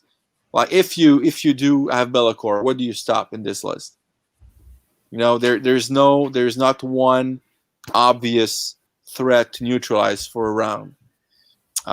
If you have those Luminet spam, okay, well, do you focus on one unit? Where do you go? So to me, this list has MSU mentality behind it, while still packing a punch. So there you go. That's pretty much it. Yeah. Any questions? I Insult? had a question about Sure. so you have compartments on the gun hauler. Does the chemist go in? Yeah, I know I can bring him. Obviously, first turn, he's gonna drop the cogs, activate them, then I can leave him behind, or I can even drop him in the gun hauler. I mean, because you're not using with your Skywardens, you're not using the sky high. Once they flew high and they're in position, they're midfield or they're in enemy territory. I think that the extra 2 inches is not that mandatory. I think that the cogs after my first turn charge, I don't think they're as mandatory. So if I feel the need to, I'm gonna leave the chemists behind and the compartments are lost. But usually I'm gonna bring them, and with the Skywardens to have that hero bubble to reroll charges. So that makes a lot of sense. Yeah, no, that makes sense. So it's really I've thought about it because the other list I tried with Zon had the Incanter in it to stay behind and manipulate the cogs. But I found that if I fly high, I get a charge in. I just didn't feel the need to have that extra movement. Of course, what it does, you get a guaranteed charge if you're 3 inches away. Even if you roll that double ones, it's something that gets by that. But I don't know. It's as I said, I've been playing 3 games.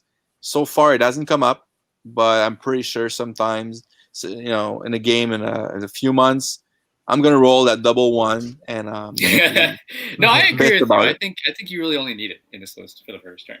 That makes sense. I think in your list where you don't use that high sky move, and you use the battle ram, you need those cogs every single turn. Mm-hmm. But I think with the this list, the MSU style list, flying high, I don't think it's that mandatory after first turn. Yeah, I agree. My other comment was going to be, it's a personal opinion, but instead of 2 deck sweepers on a Thunder Frigate, I like running 2 cannons because I've thought about it. Spiking at 12 inches, because you get the carbines online, you get so that's 4 extra, 2 damage shots. The thing that the unit doesn't have without cannons is -2 rend. So I always take that because it's like, okay, there are situations where there's something I really need to crack. I need to go in at the 12. This is what I'm gonna do. So I would swap that personally. And then building off the thing we were talking about earlier for what you could use the hammer for, I think what you have here as a list is probably better, but I think it would be cool if you swapped the 10 of those arcs for 1 engine master with the hammer, and you put him in the gun hauler, and so now that gives you a hero hunter, whereas the rest of this list you don't have a hero hunter. Now, if you have that now you have something that can hop in the gun hauler, go forward 18 inches with the full speed ahead, or 20 now because you have cogs, and then charge into a hero, spike on your first attack with your 5 attacks, re-rolling hits, fishing for 6s. That I think that'd be really fun. That would give you something that you don't have. The thing is, you do need the 20 arcs. Gives you, like you said, capping 2 objectives with 1 unit, absolutely massive. But you also have 6 riggers. You could give them special weapons. They don't need the saws because you're not getting any bonuses from charging. So I don't think you really need to charge them. That's up to you. But you can cap the points from back there. But no, I think this list it's definitely what I was talking about earlier in regards to having a Zon list that's just spread out, MSUs. This is it. This is what I would suggest. I love the idea. I'm gonna give it a try. To be honest, it would be so much fun. And I do have a list with my standard Zilton list as an engine master with a harness. So I love him. I know exactly what you mean. And with the hammer thing, Oof, that's pretty scary. I love They're it. not going to see that coming. It's going to be No. so much damage. Like, oh, that's for sure. Yeah. You know, it's just, yeah. I'll give it a spin.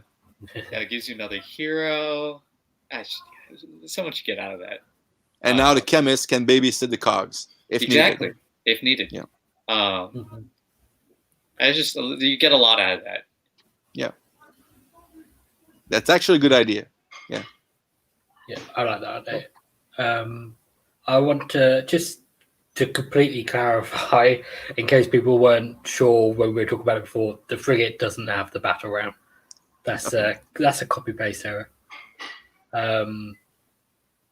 That's just laziness, Lee. Yeah. That's just laziness. I think I had an excuse last week when there was like 9 KO lists, but when there's only 2 lists to get right. And then there's one other thing I want to just unpack because we didn't explain it. And I think it's important for anyone that hasn't read it and doesn't already know is how Bound Chronomantic Cogs is different to normal cogs. Sure. So basically, on the wording of Bound Chronomantic Cogs, it says the caster can manipulate the cogs rather than whereas in normal cogs it says a wizard. Any wizard. Yeah. So yeah, it's the keyword wizard. It doesn't matter whose army it's from. So yeah, it has to be the caster to manipulate it, but it doesn't say wizard, so it means that the chemist can do it. It does lead to some interesting things actually, because it means if you turn back time, then the chemist could actually cast a spell. Which if you're playing in, I can't remember if it's Skywarden or Gurg, because I always get them mixed up. But then you could cast Wild Form for another +2 to charge and move. Was it +1? I can't remember. It's +2, and the good thing is that it only hits 1 unit instead of the whole of your enemy, right? Because I often run into that problem where I give you give some like Sarafon Knights, +2 move, and now they're going 10 plus their 2, +2 to charge, and they roll in 3d6. You don't always want to enable your opponent, right? Like you gotta know what you're doing. Don't want to give Fire Slayers. That was when I was talking about I lost the game to Fire Slayers. It's like, oh yeah, let me just pop my +2 to move, and so these Fire Slayers are moving 8. Oops. And it's just like, let's not enable that. That's not a good idea. Yeah. So you have to be smart when you're using cogs. That's I wasn't joking when I said your opponent won't dispel it because it usually helps them more. Yeah. The other nice thing about the Bound Cogs is, you don't have to have the chemist babysitting it because your opponent can't teleport in a hero or a wizard or something and then control it themselves because only the caster can manipulate it. But I really like that idea of adding in an Endrin Master. I think having a 3rd hero in this list would be really helpful. There's a lot of battle plans where having an extra hero would be really helpful because you score extra from having a hero on the objective or something like that. Having a hero near those 20 Arcanauts so that you could make them Battleshock immune if you needed to after re-rolling all saves. If someone comes into your back objective, could be really helpful. Just having an extra hero would. I think the other great thing is that you can use Dirigible then as a speed bump. Like I was saying, right now you don't want him to die. Like he does so much, he's overloaded with the amount of good things he's doing. If you use him, like I said, then the thing I like about his command trait, it's just an artifact. Like it's an artifact as a command trait. Like, oh, here, let me just give you a really good artifact. So now you're running with 3 artifacts instead of 2, right? And so you put it on somebody else. Now you have 2 heroes that are absolutely terrifying. And it doesn't matter if you lose one of them because it's like, well, I still have the other one. The other one's doing so much for my army still. It plays into the strengths of the list as well, because you said about what do people target in this list, and it's like, well, maybe him because he's got 2 big buffs. Whereas if you spread that out more, you're going more down that MSU route. I could even instead of downgrading the Arcanauts, I could even remove like 300 riggers. Oh, that's a better idea. Yeah, And 100%. That's a better idea. Yeah, and make him range. Better. Because you're not losing any healing because you're getting his healing. Yeah, exactly. So, yeah, and then you still got your really big screen. Yeah. So yeah, much better idea. No, I agree with that. That would be a fantastic I could see that. I would play this in competitive, definitely. I'll probably do that sometime. Oh, you're more than welcome to use it. Yep, thank you. I'm still your list. That's fun. That looks really fun. Yeah, the only thing that disappoints me about the list is not having an ironclad in. I know, and believe me, as I said before, my ironclad is my favorite model, and I haven't played it since forever. Actually, my 7-year-old gets to play it, when we do play each other for small skirmish games of all my ships against 10 dwarves, just so he can beat me. But yeah, that's the only play he's gonna see, But I'm gonna if Kyle wants to play my list, I'll play his. Yeah, sounds good. Sounds good. Yeah. No, I 100% agree that I've been done in by Kairos Bellicor so many times. Where Kairos will, Bellicor will stop you from moving, and then when you finally get a charge, Kairos will turn one of those dice to a 1. Yeah. I think this is probably a better list. This would more likely be a 5-0 game, whereas mine is more of like a 4-1, maybe 3-2 average, just because of some of the bad matchups you can get. This one can get around it. I do think you need the cannons. The spike on 10 Thunderers, because that's what I run in Urbaz, is something like that. It's pretty good for the Thunder Frigate. Yeah, I'd agree. I think I'm going to run cannons too. It's a good argument.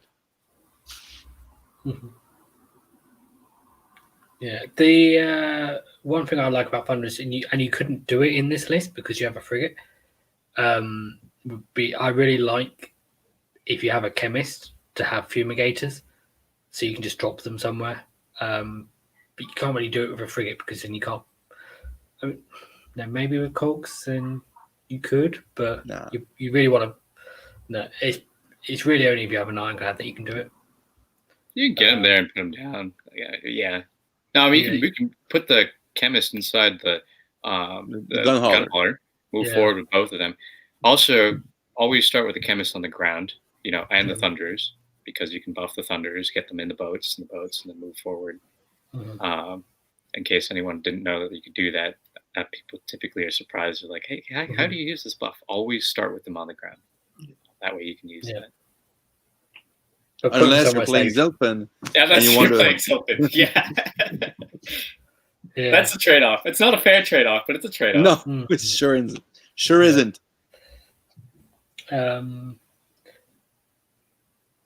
Yeah. So, what would you say the weaknesses of this list are? I would say that it's not as hitty as Kyle's. Meaning that I cannot go toe-to-toe with a big unit with one of mine on its own. It has to be a combined effort. So, that's something I'm going to have a hard time against, Bastillodons, for example, because I don't have that many mortal wounds in the list. I'm going to have a hard time against, like, chunks of Earthguard Berserkers. I'm going to have a hard time against Deepkin. So, yeah, I mean, it's really... This is more of a list that is built for a 5-turn game. Grind it out, remove small chunks of his army, one piece at a time, and, scoring late game. So usually when I see KO players or, I see battle reports or everything, usually it's built around that first turn, get in your face, kill as much as possible, where, this is not quite my play style. I like to be a patient player. I like to have the game unfold and to just, I'm gonna take 1 or 2 turns of not scoring as much as I can, but by removing key pieces of his army and moving around, denying him, what he wants to do, killing, sniping off some heroes, killing some small support units, but against, hard, tough units, I'm gonna have a hard time. I think that's the main weakness. Yeah, I think actually you can score more with this army because of the way you have MSUs, right? You put the gun haulers in front, you countercharge with the wardens from behind, in case you're not going to go take it. The gun haulers can live. You can score points in this army. Whereas in mine, I have a harder time. Now, my one issue with MSUs is that trade-off, the way combat works in this game versus 40K, every other thing fights. In my army, Skywardens I will always activate first with the Skywardens. It doesn't matter. Right? Like, I will kill the thing that I'm fighting. They're going to be out of combat. It doesn't matter that they're paper thin weak in terms of getting hit back, because they're not going to get hit by anything. Here it's like, okay, now you really have to think, what did I just charge into? What can I take? What is going to kill my things? Did I just die on your turn? So MSUs are harder in that regard. You're more likely to take losses, but those losses don't matter as much. But that is a weakness. That's a great point. That's a great point. I totally agree. Managing your combats is key, right, in this list. And I think that if you charge with an odd number of units, or if you multi-charge a unit, that can be doable as well. But I agree that managing combat is an issue for this list. And you said about grinding out games to play the 4-5 turns. Would you say armies that can summon or resurrect units are also a bit of a problem? It depends. If I play Flesh Eater Courts, you get a chance to limit the summon by killing those heroes. And we have all the tools to do it. Against demon armies, same thing. I think you have to see, well, if Slanesh, for example, it works on depravity, well, you kill off the units before. And it can be a problem. The way I approach a game is I see how does that army works. What makes it go, and I try to target as much as possible those things, just to make sure that I can limit his summon if this is what he wants to do, or to kill off key pieces that buffs his army or whatever. Okay. So I think we covered your list now. And we've also looked at Carl's list, and it's funny because they do very similar things but in different ways, because you're both looking at getting into combat and using cogs, although different types of cogs. But from a different perspective, from a different perspective of big strong units or smaller but more a larger quantity of units. Is there anything? Do you think there's an issue? When I say an issue, it's not necessarily a problem, but the way KO is structured, it's hard to go in between those two, because in between on the Skywardens is 9, but you don't get the good part of either world, because you can't hitch, you don't get the Aether Gold, so you're just not good from either. And there isn't something between a frigate or an ironclad. It's either a 480 point ship or a 220 point ship. Do you think you're kind of pushing either going multiple small units or towards big units? No, I think it's 6 or 12. For the Wardens, 9, as you said, you lose the benefits of 12, the benefits of 6. I think every unit, the way I see the army, you have to have that screen, right? Mm. So the number of models for that screen will, of course, be in line with your army. Like Kyle only has one ship to protect, so he doesn't need that big of a screen. I have more ships, I have more small units, hence the bigger screen. I think you need, that's the one thing I don't like about the Iron Sky Command is it forces you to not have as many ships. I like to see ships not as damage dealers, but as movement or redeploy. So if you lose that ironclad, although Kyle doesn't use flying high that much, I would believe. But yeah, so you need screens, you need some, hitting power. I don't think you could go in between because you invest so much in that 12-man unit, in that ironclad, to make it what it is. I mean, yeah, the ironclad is pretty good, but with the admiral and the engine master, it's even harder. So that's a huge point investments. That should be roughly 1,400 points with both the ships, the heroes, and the battalion. So that's a lot of points. And for my list, if you want to go MSU, and you need a lot of units, so 130 points for a gun hauler, 200 for 6 wardens. Now, it starts to add up. So there's no room in my list for an ironclad.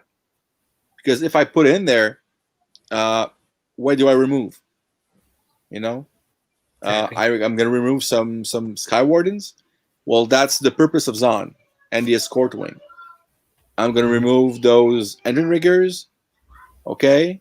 But I can't remove the chemist because then I lose the cogs. I can't remove the engine master because then I lose the battle lines. I can't remove the gun haulers because then I lose the escort wing. So it's really hard to fit in an ironclad in my list. And in Kyle's list, it's very hard to fit in more small units. That's what I think. Yeah, I think I agree with all of that. Yeah, there's no situation. We've talked about this before. That guy, what's his name? That runs the 9. Sean Tubman. Yeah, I still haven't seen him talk, so I'm gonna have to watch him talk. But I still am not convinced that 300 points for 9 guys who just move normally is what you can do. It made sense when we were thinking that you could activate first in Mornar if someone charged you, but then we remembered you can't do that in their turn. I don't know if he's doing that because that would be a good reason, but you can't do that legally. So I don't see a place for 9. Not until they do something like reduce the cost or something that makes 9. It's not going to happen. Yeah. Just take 3 more guys. Yeah. There's nothing you can do about the price of boats. I mean, it's either a big boat or a medium boat, isn't it? Yeah. There's not one in between, unfortunately. I guess the other question I would have for both of you is, do you see a way of playing a Zon list without a battalion, which I assume would mean not having. I don't see playing a KO list without a battalion, to be honest. I do it sometimes, but here's what you do: custodians, which are the Skywardens, without your squad leader. You take custodians and a crap ton of grapnel hooks and a crap ton of small 3-man units. You place them in front of something, and you just play them normally. All they do is stop people from moving. You have all these. And I think this is better in Thring, but you can do this in Zon, where you just have a bunch of dudes who are just making normal moves and don't have any battalions. You can do it, and it's actually kind of really good, but it's stupidly expensive. I don't think anyone would do it in real life, but you can do it. But realistically, in Zon, you should be taking one or the other, I think. Or actually taking Iron Sky attack, because you can still do a crap ton of damage and score a lot of points using arcs and frigates in there. But yeah, this is not Zilfin. You can't sit anywhere you want on the board. You can't redeploy every single time. You want pace control, and you only get pace control from having a battalion. So it's a hard mode. Yeah. And then you can't get cogs without battalion unless you take. That's the other one. You Yeah, literally cannot. You cannot. And you can't even get the collector command trait. You wouldn't want to. You can't. You just can't do it because you have to have the Iron Star and That's why I'm saying grapnels, not sky hooks, because you're not charging. Like you'll do what you can. Make counter charges, take a lot of arcs. Yeah. Okay. I think that was it. I think there were two sort of questions I already knew the answers to, but I would just double check that you guys thought the same really on those. I do have a closing statement though. Okay. If I'm talking to every new admirals, because a few of them, I think we're since a few months we'll be adding a lot of admirals. Give Zon a spin. All right, we all know that the Zilfin list works. We all know it's awesome. Try something else. Other parts of your battle tome. Don't be afraid to use different skyports, different abilities. It's going to enhance your gaming experience. You're going to discover more units in your book. And, Zon, to be honest, it's a pretty good skyport. I mean, you get some nice rules, nice artifact, a nice trait. So you do have options. Take out those Skywardens from your cabinet that is left untouched for years. All right, so use them. It's going to be fun. And your friends will actually want to play you. Exactly. It's so much fun to play against. That's the other thing. Oh, yeah. They're not getting shot off the board. You have this really weird dude who's playing combat dwarves with jetpacks. And, There you go. What's not to like? Your opponent's going to have more fun. Oh, yeah, for sure. From a competitive point of view, they're less likely to be prepared. So no one ever knows what this does. For first time I took out that Zon list, my opponent was like, "Okay, so you're gonna have that stupid vortex." No, dude, I have cogs. What? Cogs? Oh yeah. Yeah, that was the one thing I meant to ask you both earlier, and I forgot. Was how do people react when they see you have cogs? I see relief. I make it very obvious in my play group. I mean, the online tournaments I do are all over the world, luckily, so we get a whole bunch of people from all over. But it's still kind of the same group of people, and they know that I just crap on the Zilfin list all the time. Like, man, this thing is so stupidly broken. Like, who wrote this? So they know that I'm not going to take Zilfin unless I'm like super serious. But yes, when you put cogs on the table, you're like, okay, yeah, I'll speed up myself. And I'm like, it's on, no. It's on. Let's go. Yeah, it's on, buddy. Yeah, so much fun. And then one last thing: is there anything you would really like to be able to squeeze in to your list, but that you can't, or anything that you would like to put in as on list, but you don't find you have room for?